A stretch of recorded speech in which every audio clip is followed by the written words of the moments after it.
So Liisi was bold enough to still stay on a stage here, and I have somebody else also joining here on a stage, and actually plenty of people, plenty of good experts to talk about how different NGOs, foundations, and international organizations really support European African business diplomacy.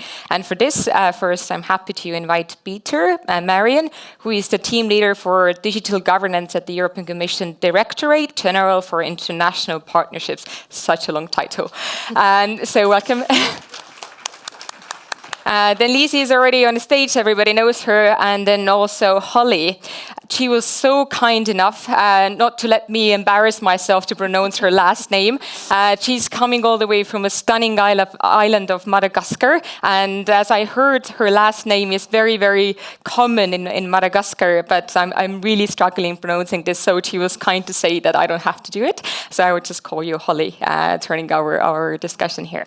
And then last but not least, Katrin, who is the regional head at the Africa Department, if I could say that way, from ESTDEV.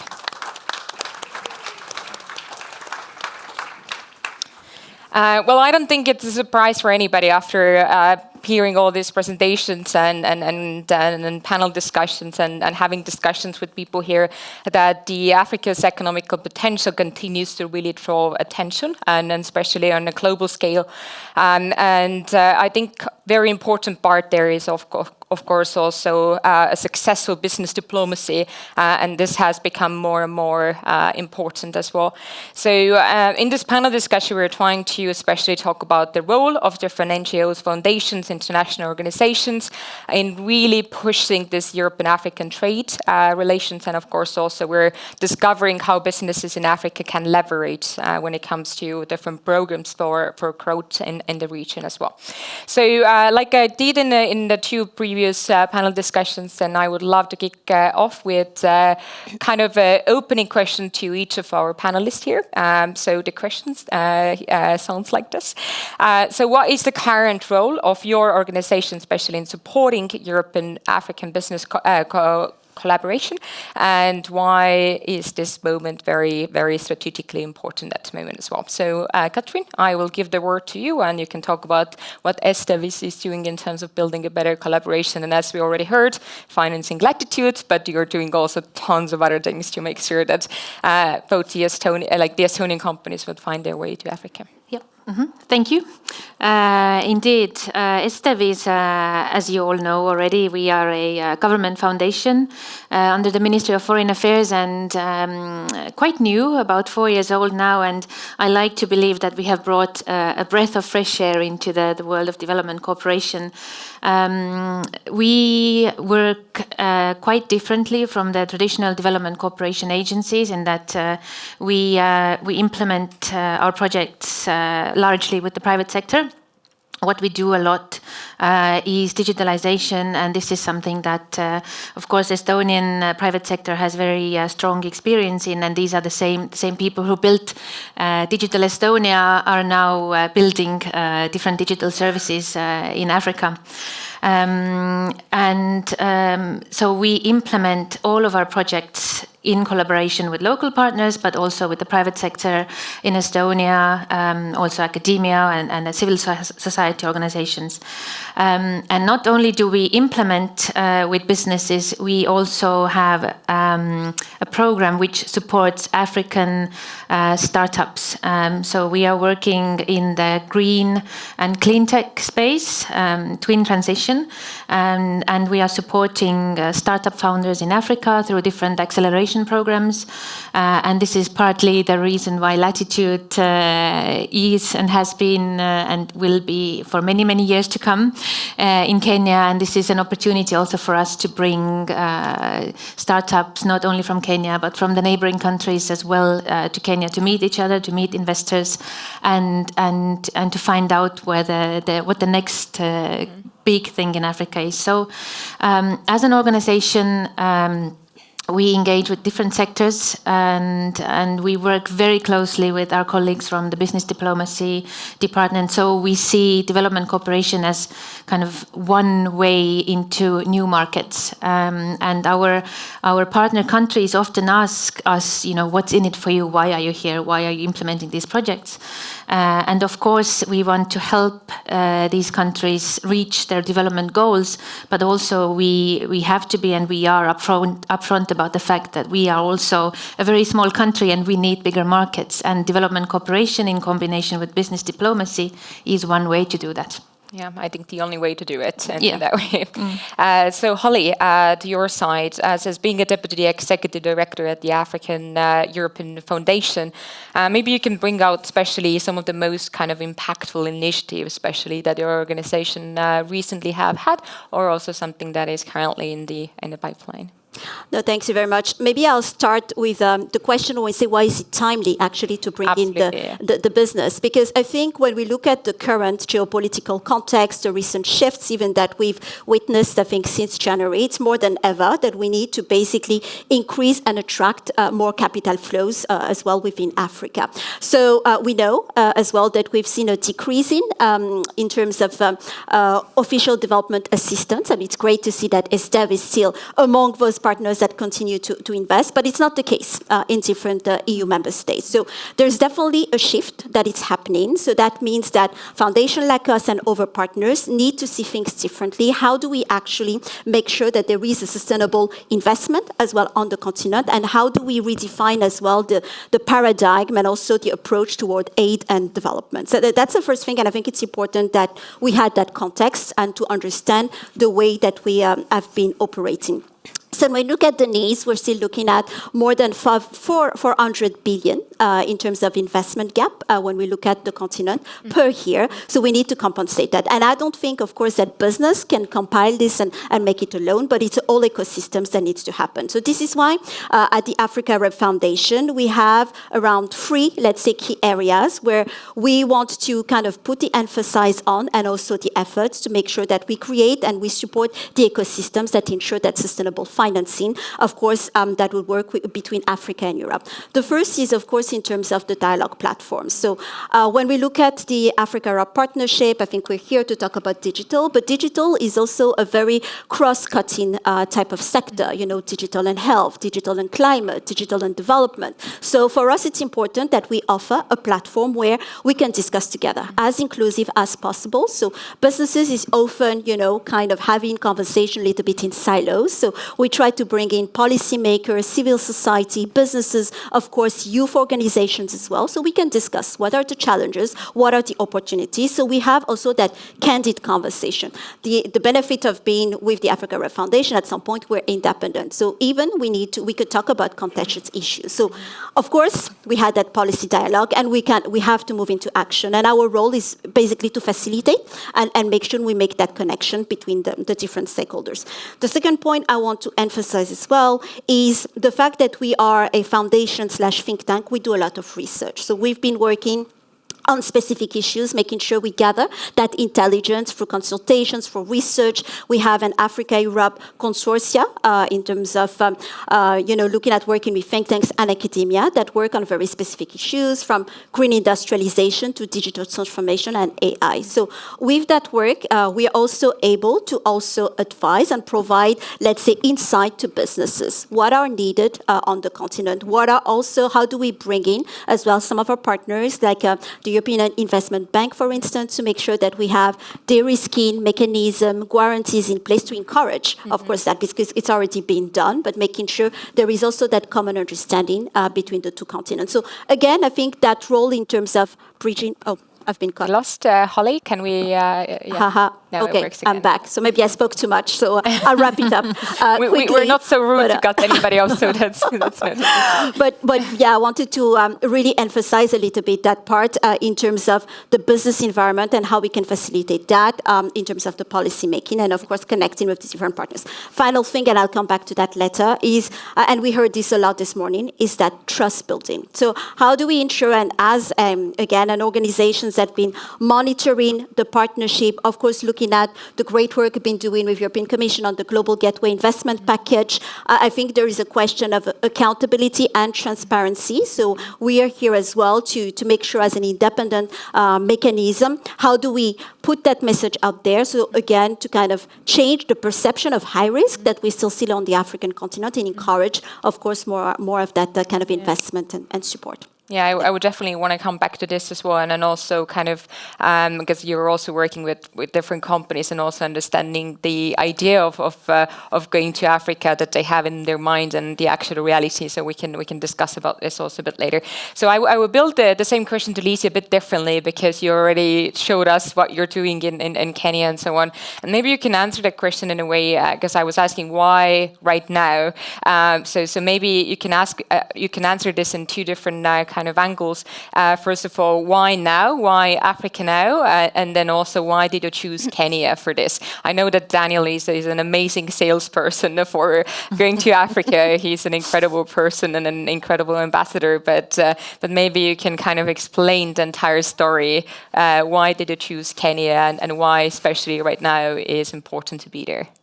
Okay, how long time do we have? You can take a couple of minutes. Yes. Wow. Okay. Why Kenya? Why now? Why not? And our main tagline or slogan at Latitude 59 is "Be bold, build the world you want." And yes, since me taking over Latitude, I always felt that Estonia has this mega amazing success story, and Latitude 59 is kind of Estonian brand and has so much to offer, so we definitely need to take it somewhere else. And then happened the ESTDEV kind of project announcement, and we applied. And then why Kenya? I think we didn't know what to expect at first, for sure. We had heard about what is happening in East African startup ecosystem, and we kind of were in contact with a couple of people, but of course, then we didn't understand anything really. And the more we kind of learned about the ecosystem, the more we understood that it has actually a lot of similarities with Estonia, which is weird because it's a very big country, but the people were just amazing. And the first time I met a couple of startuppers and innovators there, they were all just so hungry, and they really were so ready for something like what we had to offer, right? So that was the first year. It was very I think Kaspar was there maybe 2 months, I was there a month, so it was way too little time to understand everything and get to know the people. But already then I could feel that that was the most welcoming startup ecosystem in the world. And I have been to very many startup ecosystems. I understood that something great will come out of it, and the second year already proved that point. So I'm very excited what's going to happen in the next upcoming years. This market is really big. They have a lot of young talent. They have so much potential. And what I really like about Kenyan startup ecosystem, or overall African countries startups, and when we have done the pitch competition and so on, then the impact part of startups is this is just so impressive that I think that the European startups should really go and see and learn from it, how to add this impact layer, how to really make the world a better place with technology, with responsibility, integrity, and perspective. So this is kind of what we have learned, and how much this has changed our perspective that we are connecting different startup ecosystems. Kenya has a lot to offer, but it was not only Kenya, right? It was 40 countries that came last year. So a lot of people from around Kenya, South Africa was there, Tunisia, had people from Nigeria even. So it was a mega mix of people, but also to show them what is happening in Europe and then how Estonia can be like a window to come and see. And it's like do we have like 45 million consumers in Europe, right? So it's the second largest market. So for African innovators as well, this is like a good platform to see. Yep. Yeah, I think again attractive from both sides, going to African market and also the other way around as well. Actually, Peter, maybe you can just kind of explain and wrap up this question in terms of like what are some of the Commission's initiatives as well, right, at the moment, and if you could just put this on a scale, how much the Commission is actually prioritizing collaboration with Africans, especially in terms of business perspective. Sure. Thank you very much. Okay, so hello everybody. I'm working for DG INTPA, International Partnerships. So maybe just to give a little bit of context, we are an arm of the European Commission working especially with not the highest income countries. We used to be DG DevCo, Development Cooperation, and this has changed to International Partnerships. And I think that already says something, and which is very much aligned with today's subject on partnering with the private sector. So we work all over the world, and when we build partnerships, of course, this is across the board, civil society, academia, governments, and private sector. And of course, private sector is becoming more and more important. One of the reasons was mentioned, official development aid is going down globally. But also we just, I think, learn from experience. Without the private sector, there's only so much you can do. Now, Africa for DG INPA has traditionally been the most important geographic area, and most important, of course, you have to take it with a pinch of salt. But if we look at the resources which we use, Africa has always been on the top. Now, what does it mean to say that we focus more on private sector? Specifically, since now a year or two, the Commission has started the Global Gateway strategy, I think it was mentioned. And under the Global Gateway strategy, we want to come with a value-based alternative. So the idea is to have win-win relations with Africa, of course, also with the business community, but not just like everybody else. We do have a European flavor in the sense that we do aim for this relationship to be sustainable. And so sustainable means financially sustainable. For example, the financial practices that you use, socially sustainable. So we do have our democratic and rights-based values, and also environmentally sustainable. Now, this being said, digital is one of the 5 key pillars of the Global Gateway, and we are moving, I would say, quite fast on this. So, a few more words on Africa, just to underline it from an EU perspective. Of course, the trade relations between Africa and the EU are major. They're amongst the most important for both the continents. I think we shouldn't forget that. Nevertheless, there's huge potential. We can look at this from many angles, but there is really a lot of potential to increase this, not only because of demographic growth and because of economic growth, very large economic growth in some African countries, for example, but also because of digitalization, we can really smoothen some of these trade relationships. So maybe 2 more things on the partnership part. There was a ministerial African-European ministerial meeting just last week. 27 EU member states and more than 50 African states were there at ministerial level, just to show how deep our relationships go. And there, again, private sector is high on the agenda. Maybe to finish with some examples, and I can happily give more examples later, but apart from different programs where we really target the private sector, I can say more later. We also try to have a holistic approach to digital transformation in some countries. So, for example, we've been mentioning Kenya today.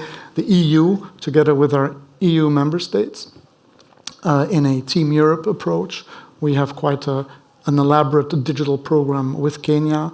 We have more than 12, I think, EU member states and the Commission working on different programs, more than €500 million in programs ongoing, and there I'm not even counting all the investments. And we have similar package approaches in some other countries. I don't want to mention them all, but there's quite a few. Maybe I'll stop there for now. We can stop there and come back with some concrete initiatives also a bit later as well. Katrin, I will actually turn to you. I think it's very clear to everybody that ESTDEV's entire mission is to support very much a long-term development, and also I would say even a word resilience in that way. So can you share an example how ESTDEV really has helped to connect Estonian capabilities with African business ecosystems as well? We know the case with Latitude that you supported this, but also maybe something that you would like to really bring out that is related to Estonian capabilities, but really bringing this to the African business ecosystem. Mm-hmm. Thank you. I think I have to go back to Kenya again.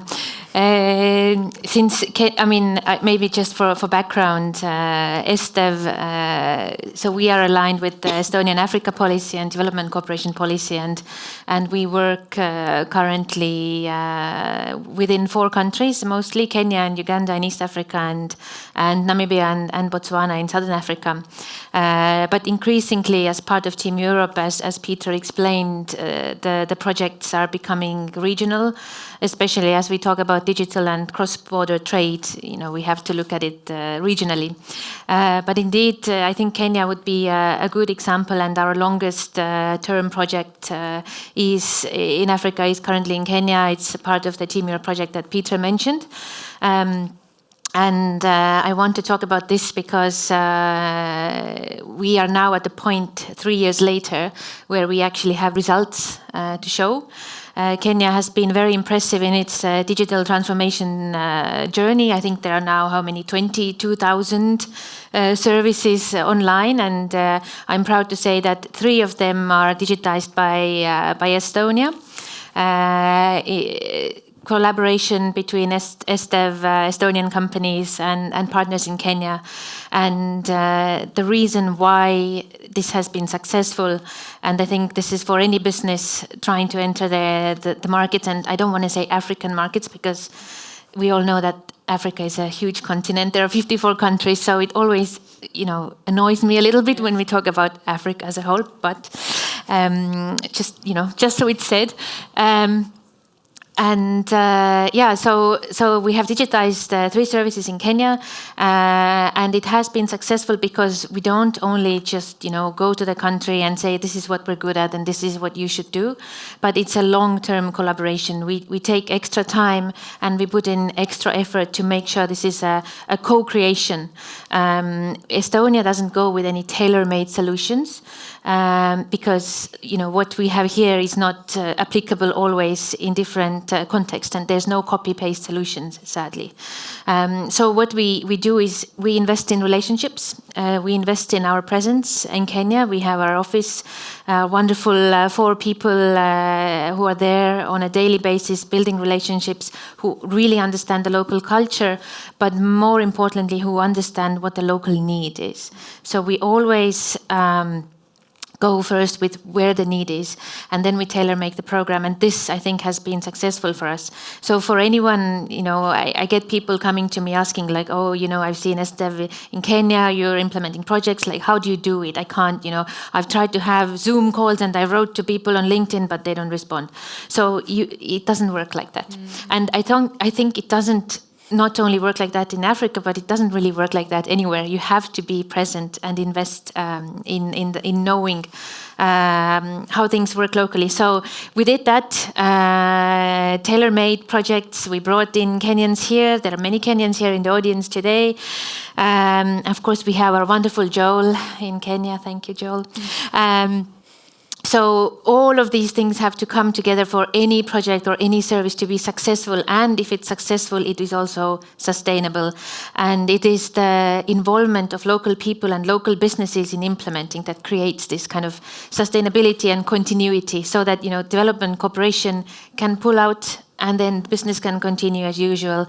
And along with that, you have to have some kind of a training or capacity building angle, so that the local government officials know why they're doing it, why they're delivering these services. The local citizens know that these services are not, just the latest fad or something that wins elections, but they're actually making their lives easier. So it's like a whole of society approach. And I think the time that it has taken, it's a long time, but it has built the trust. And I think from here on, we can now move into, I have actually totally forgotten the question you asked. We can we can now move on to regional collaboration, but I think it was about the resilience and sustainability. So that's, it takes time, but it's worth it. Well, I think it has become clear to everybody here also in the room that African people need a real connection, and that's kind of the only thing that works in the market. I would like to remind you once again here that you still have also a chance to ask questions. So like before, you just simply have to raise your hand, stand up, and we will hand over the microphone to you. So you can easily join our conversation and ask from the experts on the stage. But until you actually get your energies and everything back and think about the questions, I will turn back to you, Holly. I told you before that I really wanted to come back to kind of the expectation versus reality. Maybe you can talk about some of your favorite kind of the cases that either the companies or initiatives or partners that you work with, and especially what people have in their mind first when they would like to. Again, I still have to say, export their solution to Africa. It's a huge continent and everything, but maybe especially in terms of expectations versus reality. And this is the main reason also, besides financial support, why we need NGOs and foundations and organizations to also kind of enlarge the knowledge about the entire continent, how to operate there. So maybe you have some great examples you would like to share. No, thanks very much. I think I'll start by saying that we still don't have enough private sector in the conversation. And I'm mentioning this because I think within policymaking, foundation, and civil society, sometimes there may be this tendency of staying between each other, So I think the call is very much about how do we ensure we have a kind of an open door policy to kind of extend this participation and active engagement with the private sector. And I think this is a very important thing, because I think we also, of course, want to go into action. We want to implementation, have impact on the ground. But the conversation and dialogue is very important. I'll give you an example. A couple of months ago, that was in March, I was at the African Finance Minister meeting, actually in Addis Ababa. That was organized by UNECA. So all the finance ministers are their own sake, and it was about digital.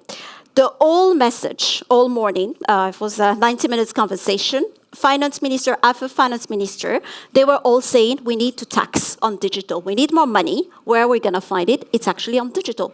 Only one single organization, I'll name it, it's GSMA, that actually was given the floor, and the only organization was given 5 minutes to say, listen, we should not tax, companies, tech companies. We need to work together, nice regulatory frameworks, and they also contribute, create jobs, etc. But after that, another finance minister came in. And I'm saying this because it's kind of a little bit typical where I think there is not a common understanding about where we stand, that maybe we need more dialogues about having that kind of alignment. I think we heard about this morning, how to build that trust, but also have that cross maybe governmental kind of conversation, finance minister with the tech ministers, and what are the organizations that could facilitate and make that change, because it was a kind of a dialogue where, we need to look at digital, we need to tax more. And that's definitely not the message I think that, businesses needs to hear or wants to give incentive for. So I think this is why this kind of policy dialogue need to be strengthened and having the business sector getting a little bit more involved. So that's kind of a plea about let's continue, I think, to have the right spaces to continue to talk about this and highlight that very importance of having the private sector invest in, and what are those conditions that actually encourage that more investment. Because, very unfortunately, actually, taxing a lot of things will push these companies to go to a totally different directions. So obviously, it's a challenge there. But Liisi, back to you. In terms of talking about latitude, I mean, again, everybody knows that it really has grown into, I would say, even a global startup ecosystem or a platform. So what do you see, especially? You mentioned already that working with Estonia is more like an open door to Europe for a lot of African companies, but maybe also something more very maybe concrete in terms of like what kind of opportunities working with Estonia and both also Europe, this kind of collaboration is presenting, and especially if you think about the ecosystem. And an additional question, so I will let you to talk a bit longer, is that what has been the biggest kind of learning for you organizing Latitude in Kenya? I love personal stories. I'm sorry, but like these are the ones that are the most interesting and really, the sincere ones. So maybe something that you would love to share also in terms of your experience and then organizing, and maybe kind of a comparison. You've done that, many years here in Estonia, and then, a bit of comparison there. Actually, I will continue from what you said. I think the very interesting challenge, or like a thing that we in here in Estonia take very for granted, is the collaboration with the public sector. And I've also worked in the public sector myself in Startup Estonia, which is exactly this organization that helps startups to connect with the investors, different support organizations. Was kind of developing the startup community for 3.5 years or something before Latitude. And it was so easy, right? Like governments work really closely together with startups. And when we went to Kenya, then I remember startups telling us like, oh, no, we don't trust the government. So please don't invite them.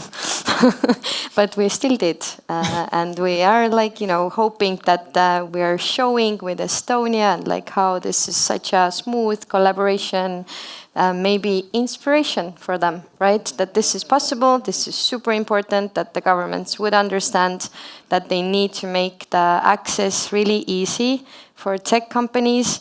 And what we did in Startup Estonia, we created like model documents, we created a database, so everything we could to actually make it easier for startups to like succeed. So that was something, but I really hope that in the next upcoming years we see more and more like government people at Latitude 59 Kenya edition, and really just kind of make a difference in that discussion. But what else has been the learning? Of course, this is actually not very big learning, I think, for all the startups that are expanding to other markets, but I think it's especially true in African markets that you need to be present to get connected. You can't do it in a way that like you just once go there for a week and then come back and then hope that everything happens for you. Nope, this is not going to happen like that. And we recommend you to take like at least 3 months when you want to expand, and definitely come during Latitude, and then all those connections are in one place. But of course, maybe that was one thing, right? Like what we understood the second year when we went there for like 4 or 5 months to organize Latitude, then we started understanding way more about who is the main key player, who are the people who are the vibe people, who are like actually gathering people together, who are the community builders, who are the mega important investors who we need to invite, and so on. So that was interesting and very like eye-opening. And then we could feel after like couple of months that we were started to like kind of take in to the ecosystem more. So we felt like even more welcomed and as a part of like a community already. It takes a lot of time, but of course, when you're persistent, like Estonians are, then this is possible. But I think Latitude's main role in Kenya has also been the inspiration. So to see the role models that are already doing what you're doing, but like maybe they have achieved something more, or maybe there has been some like fuck up stories, we like to also call them, because always talking about failures is like a thing that in Kenya definitely they don't want to talk about failures. Like in Estonia, we are now talking about them way more, because from failures you learn, right? Those are actually not failures. Those are great experiences, opportunities to learn, lessons. So in Kenya, when we first talked about like, okay, let's please, put something on the stage about like how you failed miserably, they were like, no, I can't do that. So I think this is also changing. We need like those really honest conversations. We need this inspiration that comes from all those people that have gone through the journey of building an innovation startup, which is so freaking hard. And those people are crazy, I think, but we need them, right? We need this, like, because of how the world is changing and so on. So we need to support them, and we need to inspire the young people that there is some kind of like a bigger life out there also. And like you can do bold things. And one personal story, how 2 women came to me on 2024 Latitude and were like, oh my God, Liisi, we found you. Do you have a minute? I was like, yes. And they were at the Latitude 2023, so the first year when we had maybe like 800 people. They saw me on the stage, and they had this goal to find me last year at Latitude and to tell me that they saw me on the stage and they thought that if a woman can lead this kind of big conference show, then they can do it. And they founded their own company, which is like in AI edtech. And I was already like crying. It was like, oh my God, this is insane. And that was exactly the moment or the things why we do it. And just to like inspire people. That's very inspiring. Mega.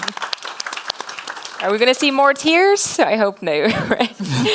I'm not ready to cry. But again, a reminder, anybody has a question so far? Again, we have around 10 minutes left. There is one hand, if you can get the microphone, actually already two. I do have plenty of interesting questions also here, but let's take these two, and then we can do a short round here. There is one there, and then the second one also very close. Yes, thank you. Now? Yeah, you can stand up, you can introduce yourself, and we will hear you. Yeah, my name is Collins Kukunda. I come from an African startup called Hezotech Rwanda, and we are in the space of disaster risk management, which is an impact-based space. So I have a question for you, Liisi. It was my first time at Latitude 59. There is a bit of, we've talked about financial sustainability, social sustainability, environmental sustainability. We always find ourselves in my space that we do well with social sustainability and environmental sustainability. But when it comes to financial sustainability, it becomes challenging. And I wonder, in the ecosystem that we are building until now, how many more impact or patient investors do you come across? Are they really there? How can we get them more engaged so that we can, as well in this space, build more financial sustainability? Thank you very much. Good question. Thank you so much. Yes, it's hard to answer it, but actually the answer is yes, they are there, and there will be more of them in Kenya, at least. In Estonia, we already bring together over 120 funds, and some of those funds are interested investing to African countries. So this is what we have, right? This is the network what we have in Europe, in US, in UK, in like UAE countries. And like, so it's very wide, and like there's, you know, Asia, Africa, everything's kind of covered. So our plan is to really bring this network, the interested people, to Kenya, who are interested expanding there and finding the startups. And I can tell you for sure that they are there. But of course, how can you kind of be more visible is definitely get more engaged with all our activities, what we do at Latitude. So the pitch competition, there is a demo area for startups. We can definitely think about dedicated things for startups to find investors and so on. So as a startup, it's always the hardest thing, right? To find the money, to find the capital. But Latitude can be the platform where you can succeed in that. I am quite sure in that.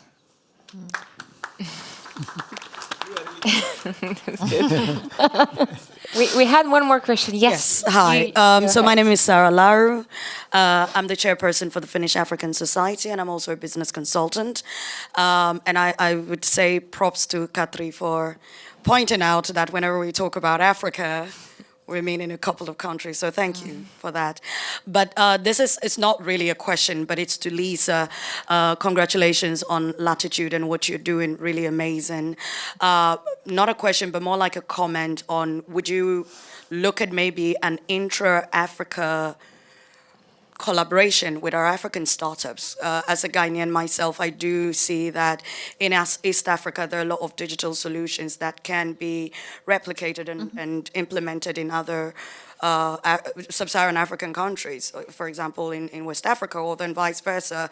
So at Latitude, I would really like to see this intra-Africa relationship. I think that's one thing that's always missing in the Europe-Africa discussion. It's always very country Africa related, but then we're not really looking at the intra-Africa. So what can we get from Kenya to West Africa? A good example in Kenya, you have Bena Care, for example, really amazing solutions in dialysis, for example. And then you look at Ghana trying to do something similar. So why do we have to go all the way abroad when we've got a startup like that? So I think to all of you, that would be something I think here, that when we come up with the solutions and we're looking at it from the Africa EU, we should also look at it that it could be an intra-Africa. So Estonia supporting Kenyan startups, and then Kenyan startups in intent working with Ghanaian. Exactly, and actually already like around 40 something countries are attending, and we would like to expand that more. And this year, actually, in December, it's going to be bigger. It's a 3-day event, just exactly for that reason, that we have more time to connect with different people.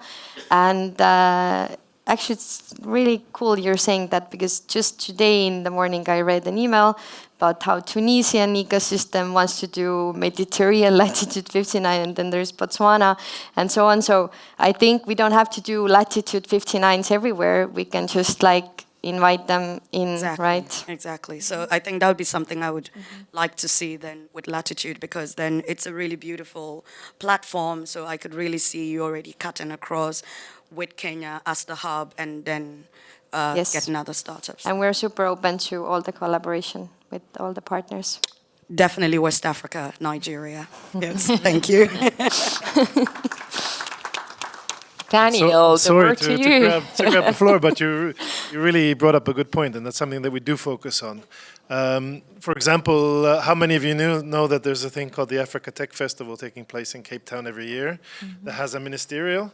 Well, I told my Zimbabwean colleagues about it. So I mean, a part of the why we organize these events is also to bring, we find from our experiences of traveling to Africa with our business delegations, our own companies don't have the time to speak to each other in country. And I think that's one of the points of also organizing these events. So you can talk to your brothers and sisters and say, look, these are the events that we're doing, let's share these things. So I mean, as many of these events are possible. I know that Kenya has a Connected taking place just as we speak. Unfortunately, that's why the digital minister is not able to attend this year. There's so many events. I know Zambia does an e-government conference.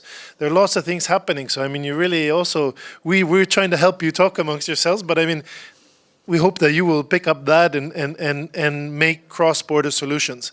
So I think that's a weakness that we have in the European Union, and maybe Peter can talk a little bit about this, because our services aren't very cross-border. So I mean, that's one of the messages that we're definitely trying to pass to Africa. This is your opportunity to frog leap what we're doing in Estonia. So maybe I would give Peter an opportunity.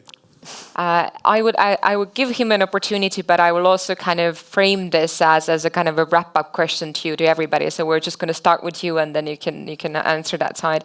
So I would frame this in a way that when it comes to businesses, they don't really know where to start in really engaging with either it's an EU organization or just a global foundation or organization, or different kind of even programs. So as I like to wrap up with call to action, as I said before, we do have a lot of entrepreneurs here in the room that are eager to, go and discover the African market.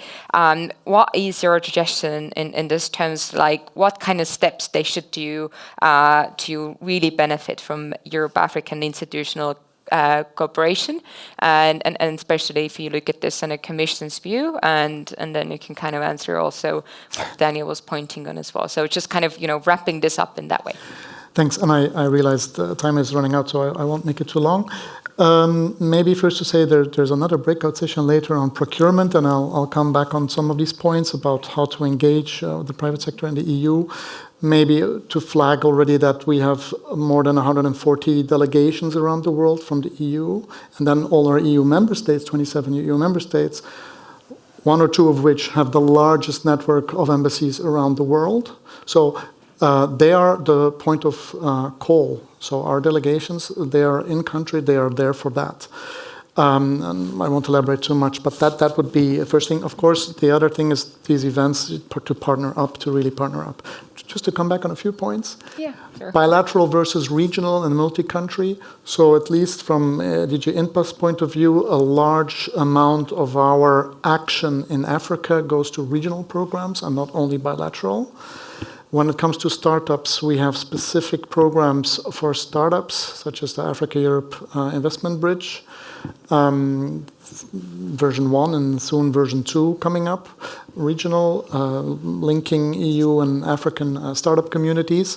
And then we have quite a lot of other regional actions. I won't go into them all today. But to say we points, very fair points, but it is such a huge continent, Africa, right? 54 states. The EU, very large, we have a bigger population than the US. So there's a lot happening, and to keep abreast is not always easy. To come to EU experience on interoperability and cross-border services, we have so much to learn. Nevertheless, I do think we are guiding the way. I'm not aware of other regions in the world that have a better framework set up to achieve that interoperability in those services. Are they all functioning perfectly, seamlessly? No. But a lot is actually on its way, I would say. Yeah, we're going to talk more about the procurement processes, like you said before, in the breakout sessions as well. So if anybody's interested in this, you can join the session also a bit later. But as we're running out of time, then a word to Liisi. Some of the actions are again, you found ESTDEV as a support to go to Kenya with the event. What is your recommendation? I know one of your recommendations is that join Latitude 59. It's an incredible recommendation. Yes. But maybe something that you would like to add. I have one. Do we have Samuel here from CHUMS? Samuel. So I recommend to talk with Samuel from CHUMS. He was just here. CHUMS was the startup who won our 2023 pitch competition. So if you're a startup, you haven't been to Latitude, that would be like your point where to start. And then Tendai, here in the front row, talk to him as well. He was at Latitude Tallinn last week and also in Kenya. So maybe they can share some of their own kind of like experiences, thoughts, why and what to do. But as a startup, I recommend definitely to give us as much information about your company as possible, that we can share to the investors who are coming and are interested, who want to give you money. So that's my main. Awesome. You actually had a question. We can take the very last one here if we can get the microphone in the very front row here.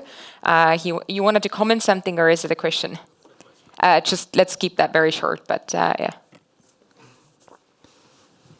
Thank you. Tendai, and I'm an investor. So I met Liisi at Latitude in Kenya. South Africa. Well, I met her in South Africa, and then we went to Latitude in Kenya. Correct. Since then, we've deployed $8 million, the equivalent of $8 million, in Estonian startups and funds, and have a further 12 million in the pipeline. My question is, what's the process with regards to us getting governmental support for the Estonian startups that we support? The ones that we fund are doing work in Africa. So that's for Katrin? Mm-hmm. Sorry, that will be directed at Katrin as well as Peter. So the startups you're funding are working in Africa? That's correct. They're, Okay. They're all Estonian entities, but doing work in Africa. Okay, so we need to start with partnerships. So everything that we fund must have a partner in Africa. And we have a couple of calls for proposals and tenders coming up, which are directed at startups. There's one coming up on incubation, which is, I guess, looking more at innovation support organizations. But there are these kind of different calls coming up, but the requirement always is that you must have a local partner. So if you're an Estonian company working in Africa, you still need to have a local entity. Our goal as a development organization is to still, keep the taxes and keep the, so to say, the brains and the IP in Africa. So there's that. So it has to be a partnership. But there are also, development cooperation is not the only way. I would also say talk to Joel. There's also, if it's, green tech or clean tech, there's the Environmental Investment Center that also invests in Africa.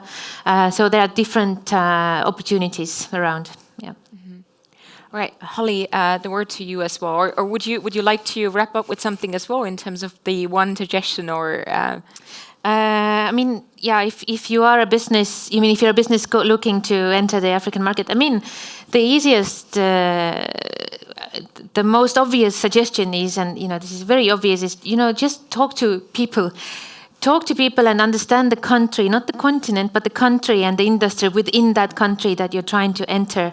And I think Liisi put it really nicely as well. 1, 2, 3 months is not enough. Just talk to people and understand where they're coming from, where the needs are, where the money comes from, and what they're trying to achieve. Impact is a big part of startup world in Africa, and I think you really bear that in mind. So don't go with the mindset that it's a big market, millions of people. I'm here to make quick money, but it will get under your skin, Africa. So you have to look for something more than just business, I think. So just do things in a long-term view. Yeah, Right. give it some time. Yeah. Holly, the final words to you. Yeah, no, lots of things, and thanks for this great discussion. I think one point is speed and scale. When I say speed and scale, yesterday when I was at the VIP reception, when they were mentioning about the number of unicorns here in Estonia, I wonder how many unicorns do we have in Africa so far. And I think, I don't know, I don't have the questions. How many? 10?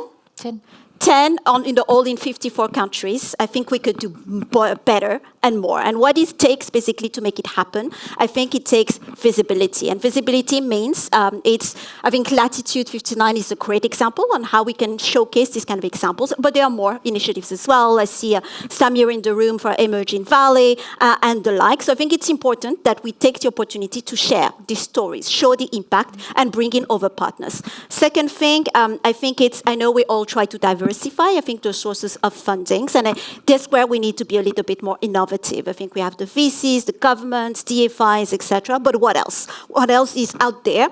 including for philanthropies, for instance, or any African assets, as we call it, we tap into for the private sector. Because if we want to make an impact, I think we need to have that blended finance to make sure that we have private sector on top of of course, the government investment gives credibility, and I think the sustainability that we've been mentioning up. And then I think that the final point, and I think here there is no, it's not rocket science, but the partnership and the co-design. I think that's quite important, and that's how we can also maybe leverage, the investment package that already exists, Global Gateway, etc.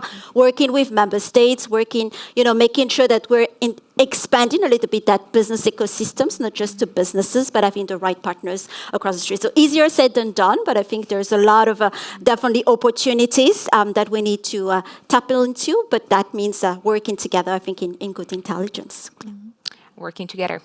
I absolutely love, and I would even say adore, the panel discussions that have very concrete suggestions and really inspire people to make concrete steps. So I'm very thankful to each one of you here on the stage sharing your expertise and some of the knowledge, how these people here in the room could actually go home and do some of the very, very concrete steps into really enlarging their business and being smarter in every of the steps that they do. So please to once again join me for a round of applause to all these wonderful people on the stage. Thank you.